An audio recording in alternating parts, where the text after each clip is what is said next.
بہت وسیع ہو گئی ہماری. تو ان سرحدوں کے اندر وہ علاقے بھی آ گئے جو عجم کے تھے، افریقہ کے، جیسے مصر ہے، عراق، شام، یہ بھی آ گئے. اب ان کے یہاں زبان بے شک عربی تھی، لیکن ان کی کلچرل ویلیوز بالکل مختلف تھیں، طرز زندگی مختلف تھا. اتنی وسیع ہو جانے کے بعد جب مال غنیمت بھی بے شمار ملا مسلمانوں کو، دولت در آئی، تو ہمارے یہاں کچھ اخلاقی انحطاط بھی دیکھنے میں آیا. یہ وہ وقت تھا جب کوئی صاحب دل لوگوں نے خانقاہی نظام کی طرح ڈال دی. اشفاق احمد صاحب کا ایک ڈرامہ تھا زاویہ، یہ در حقیقت خانقاہی نظام کا مراکش میں دوسرا نام ہے. مراکش میں اس کو زاویہ کہتے ہیں، خانقاہ کو. وہاں لوگوں کو تربیت دی جانے لگی جو قرون اولیٰ کی اخلاقی اقدار تھی. لیکن ہوا یہ کہ وقت کے ساتھ ساتھ جب یہی خانقاہی نظام چلتا ہوا انڈیا میں آیا، تو انڈیا میں پہلے سے ہندوازم موجود تھا جو بہت پاورفل نظام اپنے اندر رکھتا ہے. یہی وجہ ہے کہ جو فاتح آتے رہے دوسرے ملکوں سے انڈیا میں، وہ ہندوازم کو اپنے رنگ میں نہیں رنگ سکے، لیکن خود اس رنگ میں رنگے گئے. سروائیول کا ایک طریقہ ان کا یہ سمجھ میں آیا کہ ہم ہندوازم کے رنگ میں رنگے جائیں. اکبر اعظم اس کی بڑی گلیئرنگ ایگزامپل ہے. تو یہاں جب یہ تصوف آیا ہے تو ہندوازم میں سادھوازم پہلے سے موجود تھا اور بڑا پاورفل سسٹم تھا. وہاں سے کنٹیمنیشن شروع ہو گئی. پھر ہم میں سے ایک بڑی اکثریت ہندو سے مسلمان ہوئی ہے، عقائد بدل گئے، اللہ کی رحمت ہم پر ہوئی. لیکن رہے ہم ہندوؤں کے درمیان تو کلچرل ویلیوز ہماری تبدیل نہیں ہوئی، کلچر وہی رہا. نتیجہ یہ ہوا کہ ہمارے تصوف کے اندر بھی سادھوازم کی پریکٹسز در آئی ہیں. تو یہ کنٹیمنیٹڈ فارم آف تصوف ہے، بگڑی ہوئی شکل ہے. اس کا اسلام سے کوئی تعلق نہیں. اسلام میں ترک دنیا کا کوئی تصور نہیں ہے. صحیح طرز زندگی وہی ہے جو آپ صلی اللہ علیہ وسلم نے گزارا، کہ دینی زندگی بھی بھرپور اور دنیاوی زندگی بھی بھرپور. یہ صحیح طرز عمل ہے مسلمان کا. لیکن جو کنٹیمنیٹڈ تصوف نظر آتا ہے، جس سے وہ بدنام ہوا، اس کے اندر مجاہدے، چلے، کنویں میں الٹا لٹک کے وظیفہ کرنا، دریا میں ایک ٹانگ پر کھڑے ہو کے وظیفہ کرنا رات رات بھر، یہ سب ہے. یہ تصوف نہیں ہے. تصوف وہی ہے جو انسان کو مکمل طور پر سنت پر عمل کروا دیتا ہے. تو اس لیے تصوف کو کوئی علیحدہ سے طریقے حیات مت سمجھیے، اور نہ کوئی وہ شریعت کے پیرالل کوئی چیز ہے. اولیاء کرام میں ایک بڑا نام ہے، بہت بڑا نام، جس کے ایسا نام جن کے بارے میں جناب حضرت جنید بغدادی رحمۃ اللہ علیہ نے یہ فرمایا تھا کہ بایزید کی حیثیت اولیاء کرام میں وہی ہے جو نگینے کی ہوتی ہے. ان کا فرمان یہ ہے کہ جس نے ایک سنت بھی ترک کی وہ تصوف کی خوشبو بھی نہیں سونگھ پائے گا. اس سے اندازہ کر لیجئے تصوف کیا ہے. اور تصوف کے ذریعے سے جو آپ نے روزمرہ کی زندگی پر بات کی، تصوف سے حاصل کیا ہوگا؟ جب ہم سنت پر عمل کرتے ہیں، ہمارا ایک ایک فعل سنت کے مطابق ہونے لگتا ہے، تو ہم انتہائی پسندیدہ شخصیت بن جاتے ہیں، بہت ڈیوٹیفل انسان بنتے ہیں، دوسروں کے لیے قربانی کرنے والا انسان بن جاتے ہیں. تو جو آدمی اتنا ڈیوٹیفل ہے،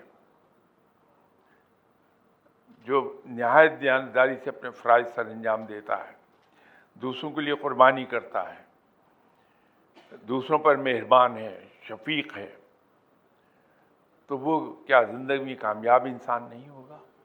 اسی لیے ولی اللہ اگر جاب کر رہے ہوں تو بڑے کامیاب ملازم ہوتے ہیں, بڑے پاپولر آفیسر ہوتے ہیں, اور بحیثیت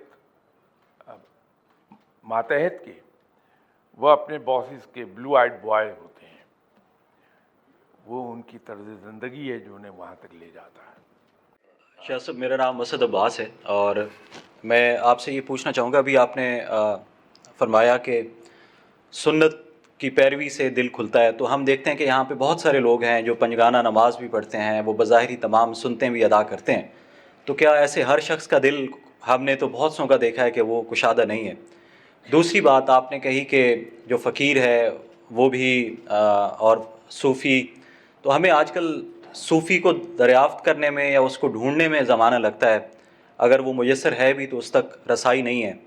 اور تیسرا, یہاں آخری درجہ آپ نے پیر کا بتایا, ہمارے ہاں انفارچونیٹلی پیر تو بہت زیادہ ہیں, ہمیں فقیر کوئی نہیں ملتا.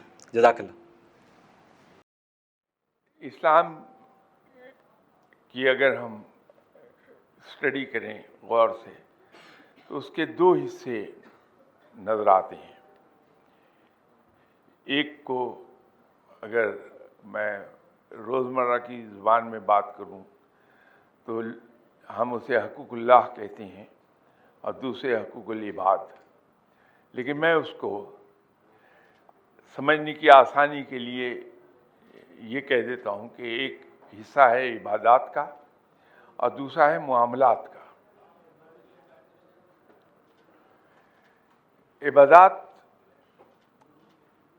ہم پر فرض ہیں, اور اس کے فرض ہونے کی وجہ یہ نہیں کہ معاذ اللہ رب تعالیٰ کو ہماری عبادت کی ضرورت ہے, وہ تو ان سے بڑا بے پرواہ ہے, بہت بلند ہے ان سے.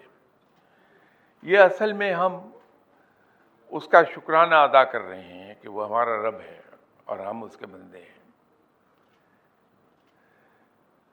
تو ہماری پریشان حالی, ہماری مفلوق الحالی,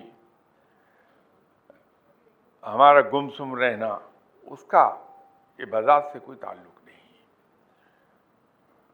اگر ہم یہ سوچ کے عبادت کرتے ہیں کہ مجھ پہ کوئی مصیبت نہیں آئے گی تو ہم غلط فہمی میں ہیں. اگر ہم یہ سوچ کے عبادت کرتے ہیں کہ ہم نیک کہلائیں گے, ہرگز نہیں. وہ رب کا حق ہے جو ہم ادا کرتے ہیں کہ وہ اس کی عبادت کرتے ہیں. معاملہ آ کے وہاں ٹھہر جائے گا جہاں معاملات کا ذکر آتا ہے. حقوق اللہ کا حصہ تو بہت دین میں بڑا چھوٹا ہے, باقی بہت بڑا حصہ تو حقوق العباد ہیں, یا میں اس کو معاملات کہہ رہا ہوں, وہ ہیں. معاملات میں ہم کتنے سچے ہیں وہ آپ بھی جانتے ہیں, میں بھی جانتا ہوں. تو وہاں جب ہم ٹھیک کر لیتے ہیں اپنے معاملات لوگوں کے ساتھ, تو پھر آپ دیکھیے کہ اس کے نتائج کیا نکلتے ہیں.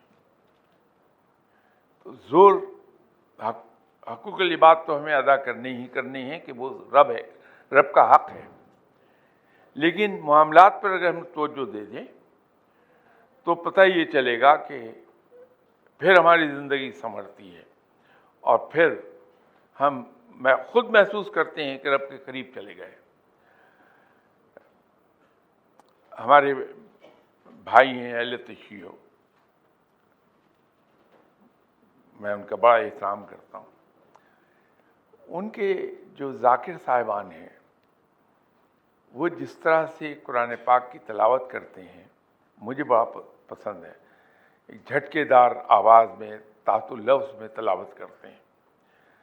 تو میں عام طور پر اس تلاش میں رہتا ہوں کہ کہیں مجلس شروع ہو رہی ہو تو میں ان کے ذاکر صاحب کی تلاوت سنوں. تو آج سے کوئی 4-5 سال پہلے 10 محرم تھی, تو میں ٹی وی پر چینل سکین کر رہا تھا کہ کہیں مجلس شروع ہو رہی ہو تو میں تلاوت سنوں. تو ایک جگہ مجلس شروع ہو رہی تھی تو ذاکر صاحب نے تلاوت کی. جو آیات انہوں نے تلاوت کی زندگی میں ہزارہ بار میں نے پڑھی ہوگی تلاوت کرتے ہوئے, لیکن کبھی ادھر دماغ نہیں گیا. انہوں نے جب اس کا ترجمہ بیان کیا تو میں تو سر سے پاؤں تک ہل گیا کہ یہ میں پڑھتا رہا ہوں, کبھی اس پہ غور ہی نہیں کیا میں نے. انہوں نے بیان کیا کہ وہ لوگ جو خود کو ضرورت ہونے کے باوجود اپنا کھانا دوسروں کو کھلا دیتے ہیں, ان کے لیے اللہ کے یہاں اجر ہے ایک ایسے حوض کی صورت میں کہ جب انہیں پیاس لگے گی تو انہیں حوض تک جانا نہیں پڑے گا, بلکہ جنت میں وہ حوض خود چل کر ان تک آئے گا. اب یہ اتنا یہ ترجمہ آنکھیں کھول دینے کے لیے کافی ہے کہ رب کے نزدیک اہم کیا ہے, اور اسی چیز سے ہم ہٹ جاتے ہیں. میں پھر یہ عرض کروں گا کہ جو شروع میں اتنی تلخ باتیں کی وہ میری طبیعت میں نہیں ہے ایسی تلخ بات کرنا, لیکن وہ اسی لیے میں نے کی تھی کہ میں موقع کا فائدہ اٹھا لوں اور میں آپ سب کی توجہ ادھر دلا لوں کہ چاہے ایک لفظ ہم سیکھیں لیکن اس پہ عمل کر لیں تو زندگی سمجھ جائے گی. وہ جو آپ نے یہ کہا کہ سب فقیر آپ کو ملتے نہیں ہیں, پیر ملتے ہیں, تو میں نے شروع میں عرض کیا تھا کہ پیر میں ان معنوں میں نہیں کہہ رہا جن معنوں میں ہمارے معاشرے میں جو رائج ہے. میں تصوف کی اس ٹرمنالوجی کی بات کر رہا تھا کہ فقیر, صوفی اور پیر. فقیر کو ڈھونڈنا بہت آسان ہے. جو ہم غلطی کرتے ہیں وہ یہ ہے کہ کسی شخص کے پاس گئے, اس کی کوئی چیز ہمیں بھا گئی تو ہم فوراً اس کے ہاتھ پہ بیعت ہو گئے. کچھ عرصے کے بعد پتہ چلتا ہے کہ صاحب معاملات کوئی زیادہ اچھے نہیں ہیں, تو ہم پھر کسی دوسرے کی تلاش میں نکلتے ہیں. میری عرض یہ ہوگی آپ کی خدمت میں کہ جس آدمی کے پاس جائیں وہاں بیٹھیے 4-6 مہینے, جاتے رہیے اور ان کے طرز عمل کو دیکھیے کہ طرز عمل سنت کے مطابق ہے یا نہیں ہے. تو جب دل مطمئن ہو جائے تو پھر بیعت کر لیجیے. اور ویسے اگر آپ پوچھیں تو اس کے 2 ٹیسٹ ہو سکتے ہیں. ایک لٹمس ٹیسٹ ہے کہ فوری جیسے ہم سائنس میں کیمسٹری میں کسی چیز کو دیکھنا چاہیں کہ یہ ایسیڈک ہے یا الکلائن ہے, تو ہم لٹمس اس کے اندر ڈالتے ہیں تو رنگ چینج ہو جائے. تو وہ لٹمس ٹیسٹ ہے کسی فقیر کا کہ جب اس کے پاس آپ جائیں تو آپ کے دل کو بہت اطمینان ہو جائے. جب اس کے پاس سے اٹھ کے آئیں تو آپ کو ایسا لگے کہ آپ کے کندھوں پر سے سارا بوجھ اتر گیا ہے. اور تیسرا یہ ہے کہ آپ کو بہت کشش محسوس ہو اس آدمی کے لیے کہ میں دوبارہ جاؤں. رب کا اپنا فرمان ہے کہ اس کے ذکر سے دلوں کو سکون ملتا ہے. تو جو اس کے پاس بیٹھ کے ہمیں سکون ملتا ہے وہ اس آدمی کا کمال نہیں ہے, بلکہ اس ذکر کا ہے جو وہ ذکر کرتا ہے. وہ بندہ, اس سے دلوں کو سکون آتا ہے. بوجھ ہلکا ہو گیا تو وہ اصل میں ہمارا جو ہم کندھے پر بوجھ لادے پھرتے ہیں مختلف چیزوں کا, اس سے ہمیں کچھ دیر کے لیے رہائی ملتی ہے. تو ایسا لگتا ہے ہمارے کندھوں پر سے بوجھ اتر گیا. کشش جو ہے وہ کلام الہی کی ہے, جو عبادت کرتا رہتا ہے, جو ذکر کرتا رہتا ہے. کشش اس کی ہے کیونکہ ذکر الہی میں کشش بہت ہے. تو یہ لٹمس ٹیسٹ ہے اس کا. لیکن اس پہ اکتفا مت کیجیے, ایک لانگ ٹرم ٹیسٹ ہے اس کا. لانگ ٹرم ٹیسٹ دیکھیے کہ وہ سنت پر کتنا عمل کرتا ہے. 100% عمل کرنے والا تو شاید کوئی نہ مل پائے, کہیں نہ کہیں کوئی کوتاہی رہے گی. لیکن اگر 80%, 85% چیزوں پہ عمل کر رہا ہے تو پھر وہاں بیٹھ جائیے. اور ایک چیز میں عرض کر دوں کہ کوئی کیا کہتا ہے اس کو ہم اپنے دماغ سے نہیں پرکھیں، اس سے صرف ایک طریقے سے پرکھ لیں کہ اگر وہ بات قرآن اور سنت سے مطابقت رکھتی ہے تو سچ ہے، ٹھیک ہے۔ اگر وہ قرآن، سنت اور حدیث سے پروو نہیں ہوتی یا صحابہ اکرام کی سنت سے پروو نہیں ہوتی تو پھر وہ درست نہیں ہے، اس کو ڈراپ کر دیجیے۔ تو فقیر کے پاس جائیں تو یہ کرائٹیرین ہاتھ میں رکھیے، یہ کسوٹی ہاتھ میں رکھیے۔ سر، میں نے آپ کے ایک لیکچر میں کتھارسس کے بارے میں سنا تھا، تو مجھے یہ جاننا تھا کہ ایک تو کتھارسس کی اصل تعریف کیا ہے اور مذہبی کانٹیکسٹ میں اس کی اہمیت کیا ہے اور اس کے ذریعے عملی زندگی کیسے بہتر ہو سکتی ہے؟ کیا یہ اتنا سگنیفیکنٹ ہے یا نہیں؟ شکریہ۔ اس میں میں نے یہ سجیسٹ نہیں کیا کہ آپ کتھارسس کیجئے، وہ غالباً مجھے یاد نہیں میں نے کس کانٹیکسٹ میں بات کی، میں تو ایسے ہی بیکار آدمی ہوں، بولتا رہتا ہوں، خود یاد نہیں رہتا کہ میں نے کیا کہہ دیا ہے۔ بات یہ ہے کہ میں اگر کسی فقیر کے پاس جاتا ہوں تو اس کے پیچھے 2-3 صورتیں ہوں گی۔ بنیادی طور پر تو میری کوئی دنیاوی غرض اس تک لے جائے گی کہ میں اس سے دعا کر رہا ہوں میری دنیاوی غرض پوری ہو جائے۔ 99% کیسز میں یہی ہوتا ہے۔ جو 1% کیسز ہیں وہ لوگ ہیں جو اپنا کتھارسس کرنا چاہتے ہیں، جو اندر غبار سینے میں بھرا ہے، ذہن پر جو بوجھ ہے،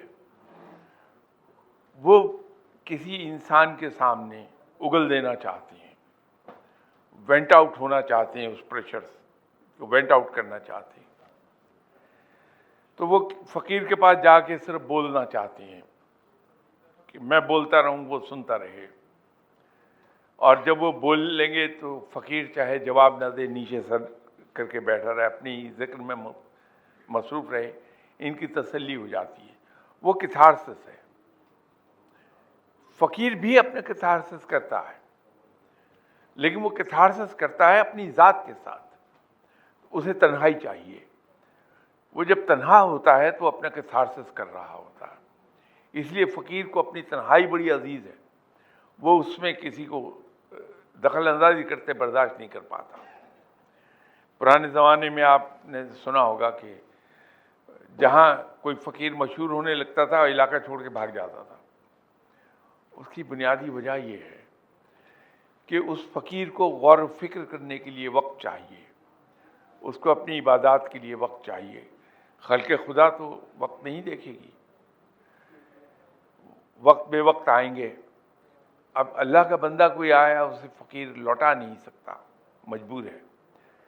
نتیجہ ہوتا ہے، اس کا حرج ہوتا ہے تو اس کا آسان ترین راستہ لوگ یہ ڈھونڈتے ہیں کہ وہ علاقہ چھوڑ کے بھاگ جاؤ، تو کہیں جا کے تنہائی اختیار کر لیتے ہیں۔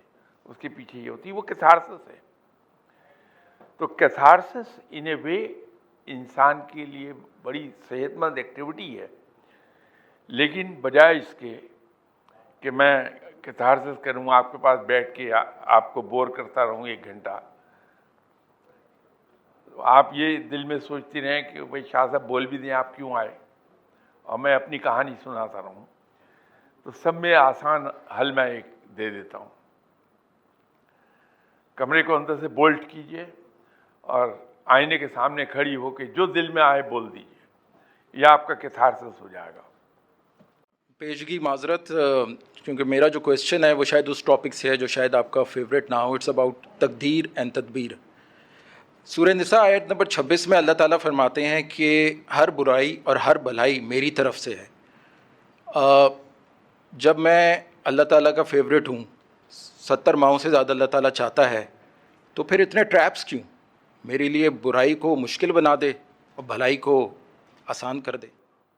صحیح بات ہے، آپ کا گلا وجہ ہے، میں بھی انڈورس کرتا ہوں، اس لیے کہ میں بچ جاؤں گا بہت سی برائیوں سے۔